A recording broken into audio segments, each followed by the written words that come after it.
And we're live, everybody. Welcome to 1040 WKAB Camp Crystal Lake. We will be here with you through the witching hour. Nope, just joking. This is Horror Talk Live, episode 5, and we are going to summer camp tonight. And it's summertime, and kids go to summer camp in the summer. So we are going, and we're going to enjoy ourselves. But before we get into talking about 1980s Friday the 13th, let's go over a little bit of stuff. I was on vacation all last week. I was in Florida with my wife and my son and a couple families that are good friends of ours. We were at Universal Studios, Islands of Adventure, Volcano Bay, and Discovery Cove. It was a great week, although unfortunately I came back with a slight head cold. That's why my voice sounds a little off, but we are going to power through this son of a bitch and talk about Friday the 13th because it is summertime and it's summer camp slasher season, baby. So we're going to talk about this one right before some movies I saw recently, right before we left to go, like literally right before we left to go to Florida. Happy Friday, Brandon. Good to see you, buddy. I got to see Transformers. My wife and I took my son to see Transformers Rise of the Beast right before we left for Florida. I released a review earlier this week, and we went with my good buddy Dale _A, who normally would be here, but he's not here tonight. And Dale, from what I understand, took a trip to Transylvania, and he is Dracula's cabana boy for the next month, from what I understand. Hey, Kurt, how you doing, buddy? And Dale possibly will be joining us next month. I already have next month's movie picked out. I will reveal that towards the end of this episode. I think a lot of you are going to be happy about that. What next month's pick is going to be. I also got to watch, for the first time in a long time this week, I got to watch War Games. It's the first time I've rewatched that movie in a very, very, very long time. And it held up extremely well. It definitely will not be that long before I revisit that movie. What a great movie War Games is. If you haven't seen it in a while, check it out. It's really, really good. Matthew Broderick's great in it. Ali Sheedy's great in it. I enjoyed the hell out of revisiting that movie, and I definitely will not wait that long to revisit it again. And then Wednesday night, since the 4th of July is creeping up upon us, it's that time to head to Amity Island. I rewatched Jaws on my 4K. Looks gorgeous. And yeah, I watch Jaws every year around this time, and it was time because my parents are coming to visit this coming week. Next Friday, actually, they're going to be here for the holiday. And who doesn't love Jaws? There's not much to be said about that movie. One of my favorite movies of all time. What are some movies you guys have been watching lately? Let me know in the chat. I will try to answer me by myself. I'm going to monitor the chat and try to answer as much as I can. What are some of your favorite summer slasher films? Let me know that too. Tonight we're talking about Friday the 13th. And, I rewatched that this week as well to get ready for tonight. Even though I've seen it dozens and dozens of times, I always like to watch the movie we're going to talk about again before we chat about it. The first time I ever saw Friday the 13th was on WPIX 11 out of New York. And I know I've said this before on other episodes where, especially during October, they would play a horror movie every night during the week at 8 o'clock. And that's how I first saw Friday the 13th. The cut version obviously was on TV, but I just remember it scaring the crap out of me. I think I saw it. I was about 6, maybe 7. Obviously, I own this box set. I've seen every episode, every movie in the franchise. I think I saw every episode of the TV series. If you ever saw that, yes, there was a Friday the 13th TV series. It had nothing to do with Jason Voorhees. It just bared the name. But I used to watch that TV series religiously as well. Now, I will say, the original movie, while I do consider it a classic because it came off the heels of Halloween, and it did start the slasher boom of the 80s. Matter of fact, I have a list of some of the slasher films that came out in 1980 due to the success of Halloween. I'll go over that later. The original was not my favorite of the franchise. And do me a favor, hey Kathy, how you doing? So let me know if you've seen every one of the franchise. Let me know what your favorite one is as well. My personal favorite of the Friday the 13th franchise is the final chapter, part 4. But everybody has their favorites. I like the first one. I like the second one, third one, fourth one, sixth one, and there's other ones too. But the fourth one's always been my favorite. I don't know. It's just always one that I always revisit the most. That one in part 6 probably. But the original, I do consider the original a classic. Now, again, like I said, the only reason Sean Cunningham made Halloween was he made a few family films in the 70s. And one was called Manny's Orphans, where Ari Lehman, who played Jason in the original Friday the 13th, was in that movie. And that's how he got the job as Jason Voorhees at the end of this film. We'll talk about it when we get to it. And he did another one called Here Comes the Tigers, both of which bombed. So he was looking for something what he can make on a low budget and had a possible high rate of return. And with the success of Halloween, he said, I'll do a horror film. Because Sean Cunningham's really not... Yeah, I like Jason X2. It's cheesy as hell, but I dig it for what it is. Kurt, I agree. I remember seeing it in the theaters. I could watch that movie. It's fun. It's just cheesy as hell, but it's fun. So Sean Cunningham produced Last House on the Left in '72 for Wes Craven. He actually did some second unit shooting on that. So he was familiar with horror, but Sean Cunningham's not a big horror fan. It was a means to an end to make a movie that he thought could make some money and get him out there to direct other projects. So that birthed his idea to come up with this title. He had the title before he even had a script. And he took a full-page ad out in Variety on the 4th of July weekend in 1979 to raise money. And he raised the money, $550,000 this movie had as a budget. Which isn't huge, but it was certainly more than Carpenter had on Halloween. And upon release, there was a bidding war once they finished the film. And a bunch of big studios were bidding. It was a bidding war over this film. And Paramount got it, held the rights for years. And upon release, I mean, the results speak for themselves. It made 39.7 in America and 59.7 worldwide. So it was a huge success, which put Sean Cunningham, gave him his career. I know, Brandon, you've only seen the first two. I can't wait to hear your thoughts as you go through the franchise. I really can't wait for October when you plan on doing a deep dive through this series. I'm going to enjoy watching your journey progress through each movie and see your thoughts on it. Because it definitely is a wild ride. I love this series, but it's a wild ride once you start getting, especially deeper into the franchise. And we'll see how you feel about some of those. I have my own thoughts on those. So Sean Cunningham reached out to somebody he worked with before to write the script for this film. Once they got the money, Victor Miller was a friend of his. As a matter of fact, he worked on the scripts for Manny's Orphans and Here Comes the Tigers for Sean. So they had the title. Victor Miller wrote the script based off of what Sean Cunningham wanted. Basically put a bunch of youths in danger at a summer camp. He felt everybody could relate to going to summer camp. I never went to summer camp, but I know for many young kids that was a part of their lives growing up.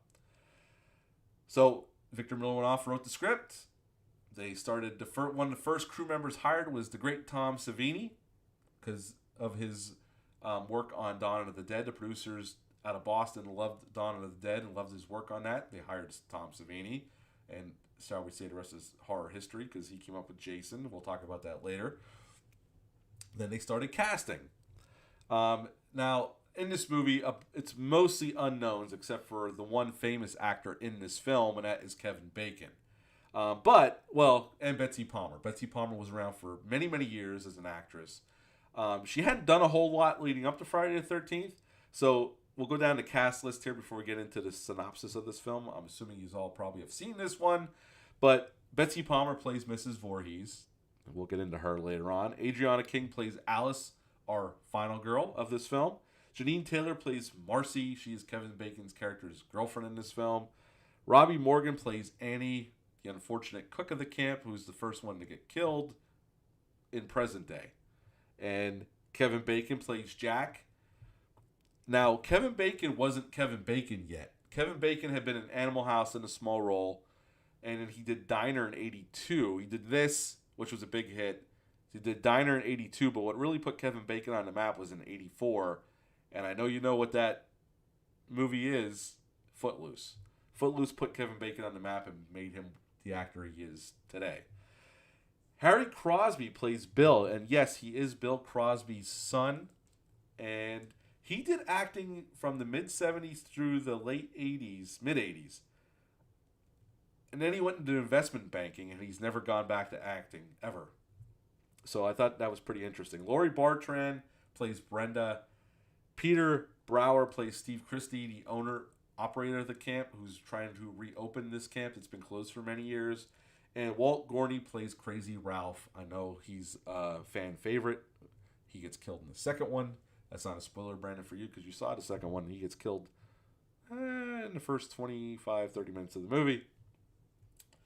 Anyway, Friday the 13th opens up in 1958, and we see two camp counselors, after sitting around singing Kumbaya or some song close to that, sneak off, a boy and a girl sneak off upstairs, and they start getting familiar with each other. And through a POV shot, we see somebody approaching them, and they get killed. And then we get that awesome title sequence where Friday the 13th comes smashing through the glass, and then we're on to our film. And we quickly learn that Steve Christie is reopening Camp Crystal Lake. The townsfolk are not too thrilled about it, and he has a bunch of camp counselors there helping him try to get ready for the kids that are going to arrive soon. And then a mysterious killer shows up and starts picking them off one by one until it's just Alice and the killer left, and they battle it out to the death. Alice dispatches of the killer, gets in a rowboat, floats out in the middle of Camp Crystal Lake, and we get that spectacular last shot of Jason Voorhees coming out of the lake, grabbing her and pulling her into the water. And then she wakes up in the hospital bed, and it's a figment of her imagination, or so we think, until part 2 rolled around, and that is Friday the 13th. Very simple story, very simple setup, and what to like about this one. What's some of the things you like about this one? Leave a comment. I'll see if I can catch it when it's going by. The simplicity of this works. Coming off of Halloween, the slasher boom started basically in 1980 and didn't end until the late 80s when it petered out, and then it came back in the 90s with Scream. Very simple setup. This is basically a story of revenge or a whodunit, although the killer is not revealed to us, or the character who happens to be the killer isn't revealed to us until the last 15 minutes of the film. So is it a true whodunit? I don't know. But I don't know if you could say it's a true whodunit. But the simple story helps here. I think the acting's not bad, considering a lot of these actors were unknowns. I mean, Betsy Palmer obviously had been around for a while up to that point. So when she does show up, because Mrs. Voorhees is the killer, I don't think that's a spoiler. I think everybody kind of knows that at this point. When she shows up, she's good as Mrs. Voorhees, who seems sweet and wants to be helpful, and then turns into a deranged psychopath. And we get that final cat and mouse between her and Alice, and then Alice cuts her head off in that spectacular slow-mo shot, which, if you notice, when the hands come up, you can see hair in the knuckles. If you ever watch it, next time you watch it, pay attention at the end. When Alice cuts Mrs. Voorhees' head off and the hands come up like this, there's hair in the knuckles, because Tom Savini's assistant, Tasso, was the one playing Mrs. Voorhees in that moment. So it's his hands coming up and going like this in the camera, which is funny. Oh, yeah. The final shot. Oh, yeah. Sleepaway Camp's unforgettable, Brandon. That last shot. Whew. I love the ending of this film. And the whole Jason... Well, we'll get to that.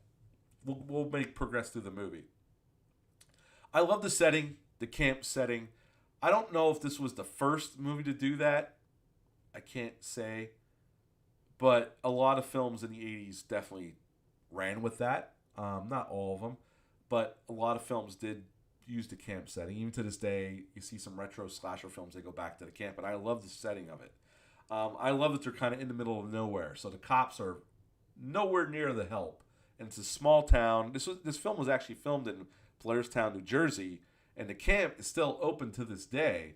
And they do hold screenings, and you can stay overnight sometimes. You got to keep a lookout on their website or when they make an announcement.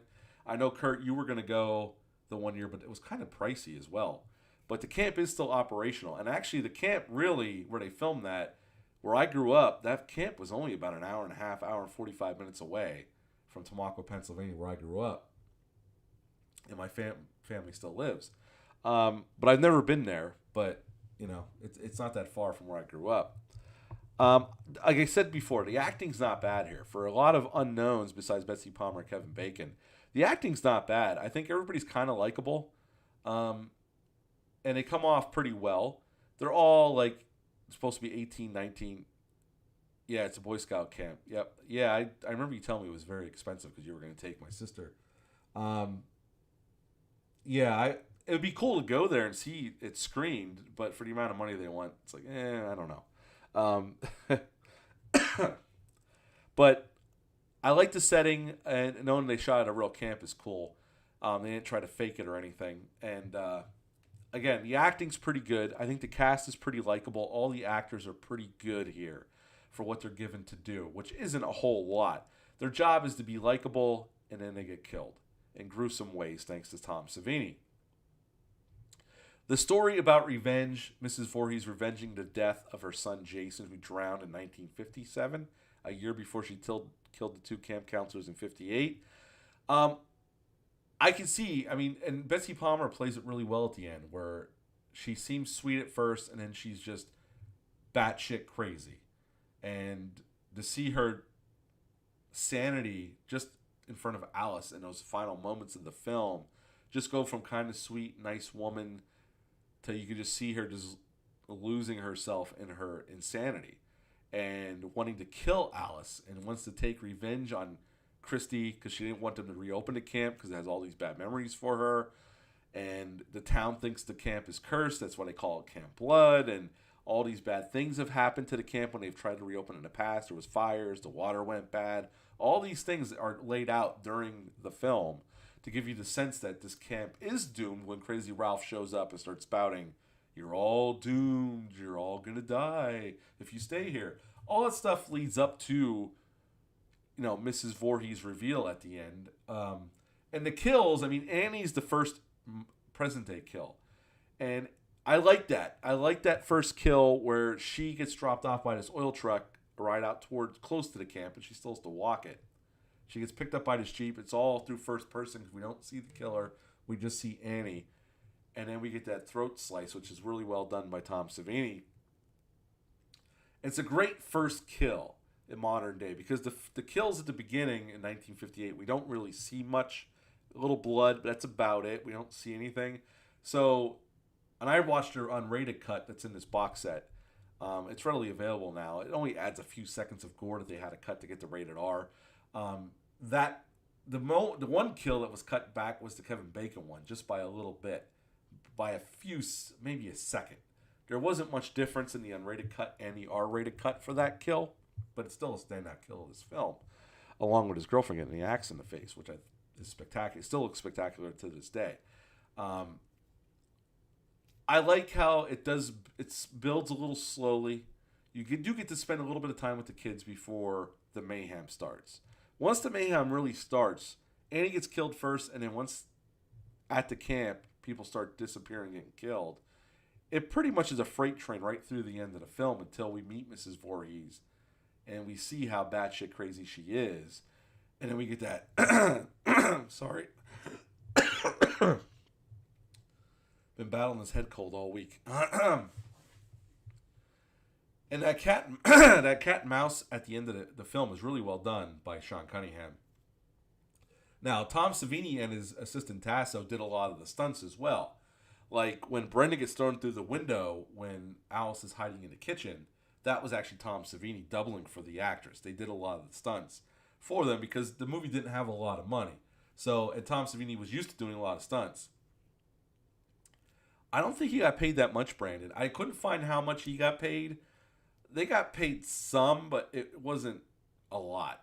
I mean, they did have a $550,000 budget, but considering, I don't think they maybe I couldn't even guess. I couldn't find what people got paid. Obviously, Kevin Bacon would get bigger paydays later, especially after Footloose being a big hit. But for a while, Kevin Bacon wouldn't really talk about this, but he's kind of embraced it in recent times. I always don't like when actors kind of hide that they were in horror films when they were early in their career. It's okay. You needed a job to pay the bills. We get it. I would have did the same thing, although I love horror, so I would have stuck with it. But I didn't get to meet. He got paid 35. I was gonna guess about $5,000, but okay, he got 3,500. That's crazy considering how much he probably gets paid now to be in a movie. No, I didn't get to meet Betsy Palmer. I got to meet Tom Savini twice, and I got to meet some of the people that played Jason, but I never got to meet Betsy Palmer. Or Adriana King. I've never been at cons where they were there. I've been there for like Tom Savini and some of the Jasons I got to meet. But I never got to meet Betsy Palmer. And now, well, God rest her soul, she's passed away. But obviously, Tom Savini's a master of all things. He does a lot of stuff. I mean, he did stunts on Dawn of the Dead. So here, he helped Sean Cunningham out a lot. And he came up with the kills. I mean, Tom Savini is the one that came up with all those kills and how they were going to pull them off. And that was the beauty of Tom Savini. He could do things cheap. They would look badass, and he could pull it off. And he would come up with his ideas. And he came up with Jason at the end. I know on some of the documentaries, I think Victor Miller claimed he came up with Jason coming out of the lake, because that was not the original ending. I'd love to meet Kane Hodder, too. I never got a chance to meet. I don't think I've ever been to a con with him. The ending, Jason was not in the ending of the film, the original script. That was something that came up with on set while they were filming. Tom Savini actually suggested, why don't we have Jason jump out in like a dream sequence? Because in this movie, Jason's dead. And that was why Sean Cunningham didn't direct the sequel, or Tom Savini didn't come back. When asked to come back for the sequel, he's like, well, there is no Jason. He's dead. And Sean Cunningham never liked that idea that Jason's running around killing people because he's dead. And he admitted years later that he was wrong, and obviously Tom Savini came back for part 4 to do the effects. So, but at the time, they didn't think there was no sequel potential because Jason wasn't a thing. I always found that fascinating when I heard him say that, considering how long the franchise has gone on. But at the beginning of this whole thing, before it became the Friday the 13th franchise what it is, they didn't think there was anything past the first one. There was no Jason. The shotgun kill from Maniac is badass. Dick Smith is considered one of the greatest. I mean, Tom Savini's up there. But you would say Rick Baker, because of American Werewolf in London and all the stuff he's done. Rob Bottin because of The Thing and The Howling. Savini's definitely up there with the greatest of all time. I don't think you'd be considered the best or the all-time greatest, but he's definitely up there. He's done a lot of great work, especially 70s and 80s were his heyday. And I still say Dawn of the Dead is his masterpiece. Those effects in that movie still hold up to this day. But he's definitely up there. He's definitely in consideration for the top 10 list for sure. I would say K&B is probably in there as well. But Dick Smith would probably, if you asked effects guys, Dick Smith would be considered one of the greatest of all, or the greatest of all time, possibly. But Rob Bottin would have to be considered, considering the things he's done, and Rick Baker. But Savini's definitely up there, Brian. I would agree with that. Actually, the cast all stayed in a local hotel, but Savini and his assistant Tasso stayed in one of the cabins throughout the whole shoot.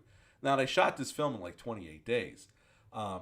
So it wasn't like it was a long shoot, but Savini and Tasso stayed in one of the cabins. They didn't go to a hotel. They wanted to be close to the shooting where they were shooting all this stuff. My favorite kill is definitely Kevin Bacon kill. I love the setup for it. Him having sex with his girlfriend. His girlfriend gets up to go use the bathroom. And then they have that shot. The camera pulls up and you see his friend on the top bunk dead. Because he gets killed off the screen. We don't see him get killed, but we know he's dead. And I love he lights up a joint, starts smoking it. He's relaxing. The hand comes up, grabs him, and you see it come up through right here. And every time I see that, I'm like, that effect is great. And that's the effect that had to get cut back a little bit to get to rated R. And I love when his girlfriend gets the axe in the face. That still looks amazing. To this day, it holds up very, very well. Yeah, 28 days they shot this thing in. So they had a tight schedule to get this all done. And yet they came up with that Jason stuff at the end that Ari Lehman did. He came in as Jason. Sean Cunningham wanted to use his son to play Jason in that last part, but his wife said, no effing way. And they used Ari was in Manny's Orphans, and Steve Miner, who went on to direct part 2 and 3 of this franchise, he said, "Why don't we use Ari? We've worked with him before," so they brought him in. Tom Savini made him up, and we got that great final shot of Jason popping out of the lake and pulling Alice into the water. So that's how that all came about. And it does come. And Tom Savini was influenced by Carrie. Carrie had come out a couple years earlier, and in that film, if you remember that, there's that one final jump scare where Carrie's mom's hand comes out of the grave and grabs her. So that's where Savini got the idea for Jason coming out. That's what inspired him to come up with that final shot when Alice is kind of daydreaming in the canoe at the end of the film. Also, a nice little tidbit. Wes Craven actually came in because him and Sean Cunningham were friends, and Wes Craven directed some second unit stuff for Friday the 13th, the original one, because Sean Cunningham had helped him on some of his projects, so Wes Craven returned the favor and did a little bit of second unit shooting. Now, like I said, Sean Cunningham, just to get a little... I like this film. I like the kills. It's Tom Savini, masterpiece of makeup effects. I like this one. Like I said, the fourth one's my favorite, but the first one's undeniably a classic. A lot of films took inspiration from Friday the 13th and ran with it.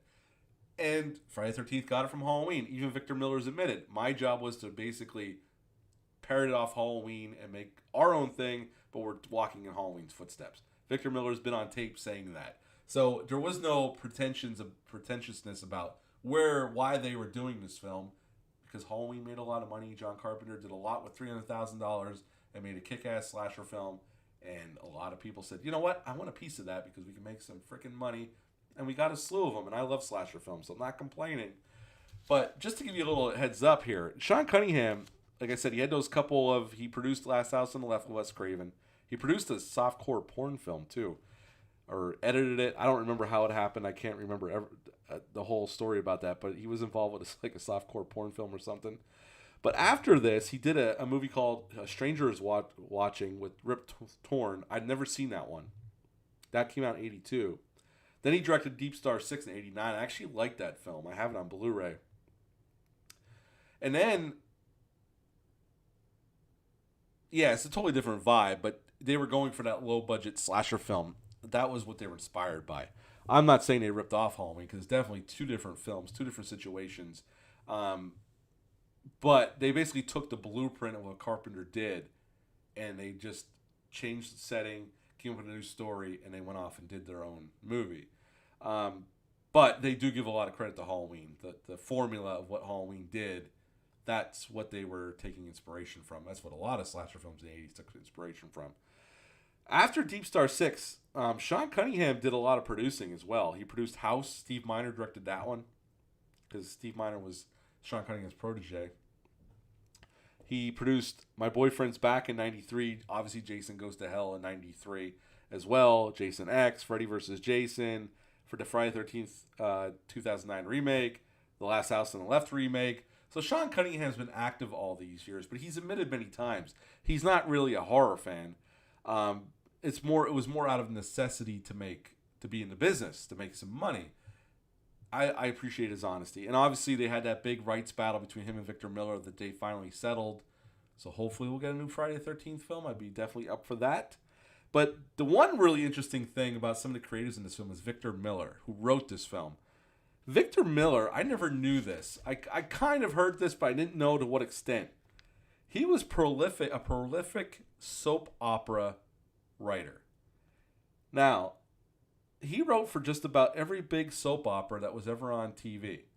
He wrote for One Life to Live from 83 to 86, Another World, which I'm not really familiar with that one, but I remember it, from 1990 to 95, The Guiding Light from 86 to 97. He even did some time on General Hospital, and All My Children in 85 to 2006. It's unbelievable that a guy who wrote a slasher film went off to be prolific in soap operas writing. That's pretty cool. Weird, but pretty cool. Obviously, if you can't talk about Friday the 13th without talking about the score by Harry Manfredini. I love the score to this one. I love the sound effects, the ch-ch-ch, ma-ma-ma. Harry Manfredini came up with all that, and they used he scored a lot of the films till later on. Then they they went with somebody else. But I love his score. I especially love his Part 3 score. Brandon, I can't wait till you watch Part 3. I can't wait to hear that score, that kind of disco score. Classic 80s. Now, the camp they filmed this at, we're going to get into some trivia here, was Not Be Bosco. That's what it's called. It's in New Jersey, like I said, Blairstown, New Jersey. Betsy Palmer, and she said this in interviews, if you go back and watch any interviews with her about this film, she only did this film because she needed enough money to buy a new car. And her thoughts on the script initially was she thought it was, her words, a piece of shit that she didn't think nobody would see. Because I think they paid her $20,000 or maybe $30,000, something like that. It's a disco score. Yeah, Brandon, I can't wait till you see it. I love that score. I was listening to it last year when we went to Camp Blood at the Mahoney Drive-In. I downloaded it. It's badass. I can't wait till you watch that movie. Yeah, so Betsy Palmer didn't think this movie was going to amount to much. She just did it to get enough money to buy a new car. And she was surprised years later when she started doing... She was getting requests to do horror cons. And later in her life, when she was doing cons, she had changed her mind about the film. But up front, she said that she thought the script was a piece of shit, and nobody would see it. And she needed the money, and she did it. So she was very honest about that as well. Now, like I told you earlier, Savini and Tasso stayed in one of the cabins there, and the only entertainment they had was they had a TV with a Betamax VCR, and they only had 2 movies to watch: Barbarella and Marathon Man, and that's it. But they made it through, and I have a bunch of stuff here. I'm sorry, guys. I'm going to flip some papers here. There's a scene in the movie where Brenda is out setting up the archery range for when the kids arrived. And the one counselor shoots an arrow. At least they play it off as that. Savini actually performed that because he was very good with a bow and arrow. And he showed Sean Cunningham that he can do it, so he performed that. He shot it close to the actress and pulled it off. One of the counselors that was killed in the 1958 part of this film, right at the beginning of the film, he actually was one of the production assistants on the film. They couldn't find an actor for it, so they let him do it. I thought that was pretty cool when they just gave somebody that's on the film a shot. As I said before, Sean Cunningham thought the title alone would give him enough. It would give him enough to raise the money just off the title alone, and it worked. He was able to raise $550,000 to make this film. Filmed in 28 days. I know, Brandon, you thought that was crazy, but filmed in 28 days. Again, Cunningham didn't want to direct a sequel because he didn't think there was nothing there with Jason. Jason was dead. He wasn't a thing. The whole thing at the end was just a part of her imagination. Obviously, he was proven wrong because the franchise went on still going. It's going to continue. They're talking about a TV series. Fan films have been out there. If you ever get a chance, Never Go Hiking Alone, check that one out on YouTube. You can check it out for free. It's a pretty damn good fan film. They're making a sequel right now as we speak. And I've seen the first one. It's pretty damn good. Check it out if you get a chance. I think it's all I got for trivia. At the end of the day, before we wrap this up and we go through some other horror films that were there in the 80s. By the way, let me know what you would rate this out of 5 stars in the chat. I'd be interested to hear what you thought about this movie. At the end of the day, this is certainly one of those early slasher films that paved the way for others. Obviously, Halloween, Black Christmas, I love Black Christmas, but it was not a huge box office hit in the 70s when it came out. So Halloween is the one that really jump-started the slasher craze of the 80s. The slasher boom, which was a wonderful time for movies. I like this film. Again, it's not my favorite, but I think Sean Cunningham does a good enough job with the directing. And obviously the effects come off really well. And the acting's not bad. For a movie of this type, the acting is pretty decent here. And I think especially rewatching it again, I think all the actors and the characters come off pretty likable here. They're there to do what they were supposed to do. And when they start dying, you kind of do feel bad for them. Not that you get to spend a ton of time with them, but you get to know them just enough to care when they start getting killed off in gruesome ways. And the reveal of Mrs. Voorhees at the end, Betsy Palmer knocks it out of the park. Although when she was fighting with Allison and she was slapping her around, Betsy Palmer was old school actress, did a lot of theater where they do shit for real, like they'll slap for real. And she slapped the shit out of Adriana King, and Adriana King had to yell to Sean Cunningham to please have a talk with Betsy because her face was killing her. And then finally Betsy Palmer calmed down and stopped slapping the shit out of her.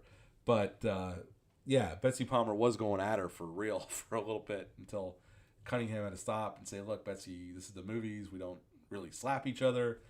But I thought that was a pretty funny story that I remember Adriana King telling. And even Betsy Palmer in the documentary about the whole series. If you ever get a chance, check that out. Crystal Lake Memories. Great documentary. It's about 6.5 hours long. Goes through each movie. It's a badass documentary. If you get a chance, check it out. It is on YouTube for free. So you can check it out for free if you want.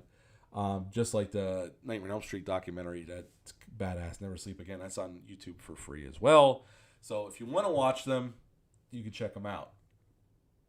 At the end of the day, I would, out of 5, I'm going to go with Letterboxd ratings here. I would give the first Friday the 13th. I would give it a 4 out of 5. I would give it a 4 out of 5. Watching it this last time at this box, and if you don't have this box set and you love this series, this box set is awesome, and the transfers are really well done. I don't see a dime if you buy this set. I'm just, as a horror fan, this is a badass set.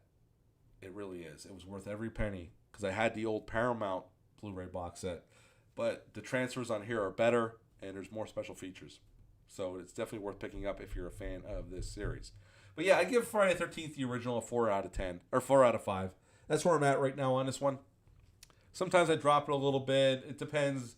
But this time I really enjoyed rewatching it. And it's a well-done slasher film. Now, speaking of slasher films, this came out in 1980. I'm going to go down a list. I did some research what slasher films came out in 1980. And there was a ton of them. We're going to start off with He Knows You're Alone, Tom Hanks' first film role. He Knows You're Alone. If you've never seen it, it's actually a pretty decent slasher. I actually own it. It's pretty good. Maniac came out in 1980. I'm going to lump it in here. The Shining came out in 1980. A movie called Effects that Tom Savini worked on came out in 1980. This movie, Friday the 13th, Prom Night, Jamie Lee Curtis. Jamie Lee Curtis' other Canadian slasher film, Terror Train, came out in 1980. A film called Schizoid. I believe that was a Canon film. Fade to Black, which I reviewed a while ago, and so did my good friends at Bat and Spider reviewed that a while ago. Mother's Day came out in 1980, if you remember that one. I haven't seen that in years. And House at the Edge of the Park came out in 1980. Oh, you want my franchise ranking, Brandon? Oh my God. I would go number 1. I would go Friday the 13th Part 4, the final chapter. Number 2, I would actually go with the Friday the 13th remake from 2009. I know that's not a popular opinion, but I think that's a really good Friday the 13th film at the end of the day. And I love Derek Mears as Jason Voorhees. He is badass as Jason. Number 3, I would go with Friday the 13th Part 6, Jason Lives. I love that movie. It's so much fun. I got to see it back in January with Dale at the Alamo Drafthouse. They were screening it. Next up, I would go with... and I actually got to meet that Jason a few times, the guy who played Jason. Which I'm blanking on his name right now. I can't believe I'm doing that. Yeah, remake at number 2, Brandon. I really like the remake.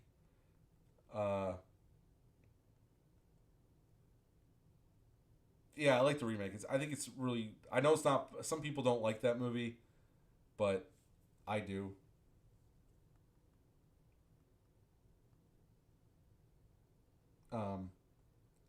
Part 6, I also... Because Tom Matthews is in Part 6. I love Tom Matthews, and he's great in that movie. C.J. Graham plays Jason in Part 6. I got to meet him a few times. Big dude, but nice dude.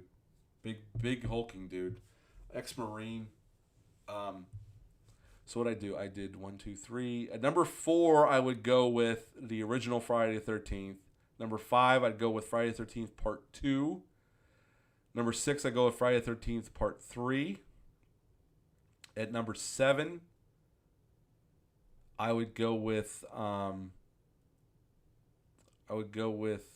Friday the 13th Part 7, The New Blood. Number 8, I would go with Friday the 13th Part. I would go with Jason Goes to Hell.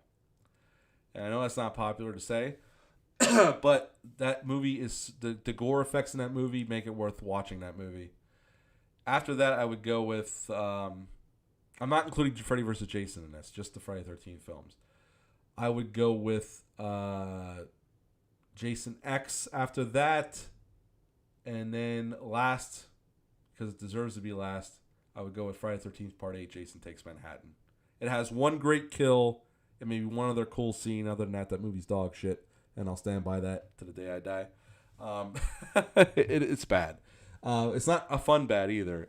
There's 2 kick-ass scenes and the rest of the movie's a slog to get through. But that'd be my ranking, Brandon. Number 1 would be Friday the 13th Part 4. For sure.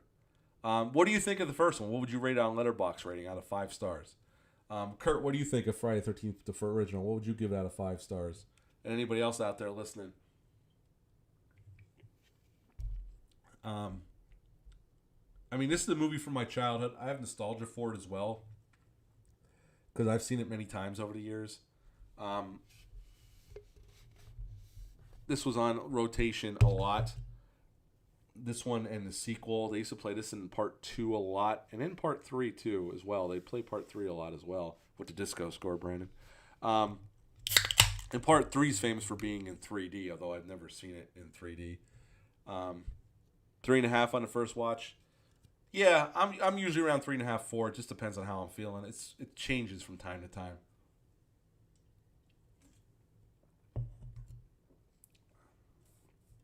Kurt, 3.5 as well. Toe in the line. I like it.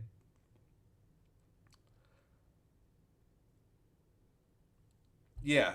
Again, you can't. It's a classic only because of where it stands in horror history. It's definitely a big part of horror history. It's the one that kicked it all off. I mean, this franchise has gone on since 1980. The last film came out in 2009, but the only reason that it's been so long is because of the rights lawsuits going on between Victor Miller and Sean Cunningham, which they finally resolved. They're supposed to make a TV show. I don't know if this lends itself to a TV show, though. I don't like that idea. I think keep it theatrical. Keep it in movie form. Not to say I won't watch the TV show because I'm a glutton for punishment, but I'd rather keep it in a theatrical space and continue to make movies about this franchise. I think that's where it should stay. That's just my opinion, and nobody cares what I think.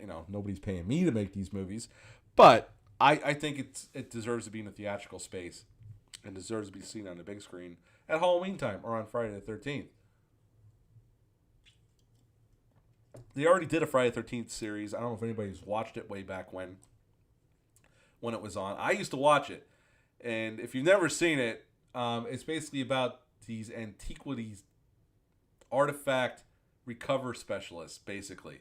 A matter of fact, the star of Jason Goes to Hell, Stephen DeLame, was in the series before he did that movie, which is kind of funny that they hired the guy that was the star of the series in the movie. Yeah, it's not, like I said, again, 4 is my favorite because I think it's the darkest one out of the first 4. And the most hardcore one out of the first 4. And I like the TV show. The TV show was an anomaly. You can buy the DVD. I don't know if it's on YouTube or not to watch. I wouldn't mind rewatching it. I don't know if it's streaming anywhere. It definitely was a weird show. I remember when I first saw it because I remember them advertised Friday the 13th, the TV show. Yeah, Robert Englund popped up there. They had a bunch of horror people show up in like little bit parts from time to time. And I remember watching it when it first came on because they were advertising for Friday the 13th, the series. I'm like, oh, they're going to have a TV series? I was a kid. I tuned in. I'm like, where the fuck is Jason? But then once you got into it, when you got past it, there is no Jason Voorhees. We're not at Camp Crystal Lake. It actually was a pretty interesting show. And I enjoyed watching it. I wouldn't mind rewatching it at this point, but I don't know if it's streaming anymore. I'll have to do a little research and see. But right now, I gave Friday the 13th a 4 out of 5. We're going to wrap this up, but I want to announce. I want to announce what next month's movie is going to be. And just to give you a hint, we're heading to the South American jungle. And there's something going to be hunting us. We're doing Predator next month, baby. Predator is the July movie for Horror Talk Live, episode 6. So, if you haven't watched this badass movie in a while, this will give you a reason to pull it out and revisit this classic horror sci-fi action film. And I'm really excited about watching this bad boy. I watch it often, and if you don't have the 4K set, it looks pretty badass in 4K. And I'm going to try to see if Dale's back from Transylvania by next month to join me for this one.